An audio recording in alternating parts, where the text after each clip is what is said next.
Keir, this NATO meeting was surrounded by a lot of dramatic headlines, including the Iran-Israel conflict, Donald Trump making his presence well known at NATO. But what is the headline that caught your attention? It's more what has been left out of the summit that is important. Some of the things that were anticipated have come to pass, like the supposed 5% made up of 3.5% of GDP on defense, plus another 1.5% of associated spending that supports defense. Now, that, of course, is not a particularly meaningful figure because, after all, these targets have been there before, and NATO nations have consistently failed to meet them. Plus, Donald Trump has said the US itself is exempt. But it's really just a symptom of the way the real problems with NATO have been pushed under the carpet. This is presented as a success in the same way that keeping Donald Trump and the United States on side is presented as a success. And that speaks to just how dangerous the situation was for NATO. It's being treated as a positive outcome that the alliance didn't fall apart altogether as a result of Donald Trump being put in the same room with the Europeans whose commitment to defense he's been so repeatedly questioning. So what is it then that NATO needs to really do to close that gap between defense spending and then actual hardening the defense of Europe?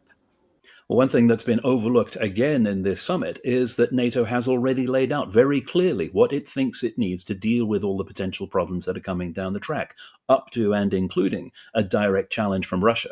And that's where the gap in terms of what NATO needs and what it can actually provide really shows up. Each country has a list of things that it is supposed to contribute to the alliance. Very few are actually capable of doing so. And that would be a far more realistic measure of what NATO needs to do now in order to be relevant, rather than a percentage of a fairly arbitrary number, which is based on GDP.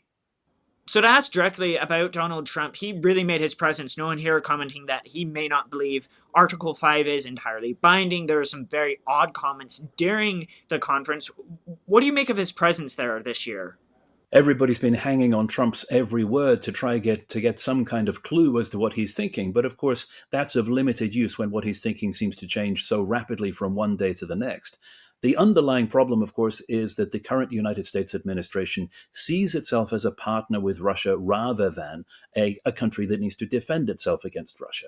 And that, of course, compromises the whole structure of NATO deterrence, which is founded on the United States being there as the guarantor of security. That's what's got Europe so worried. The fact that with the case study, with the stress test of Ukraine, the United States has come down in so many cases on the side of Russia.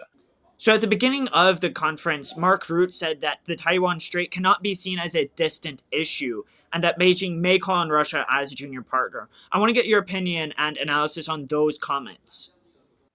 Nobody in Europe thinks that the war in Ukraine is a local issue anymore because Russia has already pulled in Asian partners to join in its war.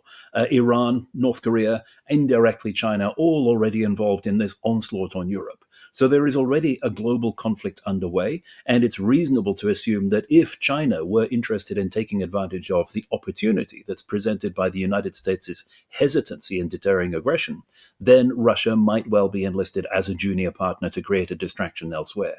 It is a global problem, and more people, particularly in Europe, are recognizing this.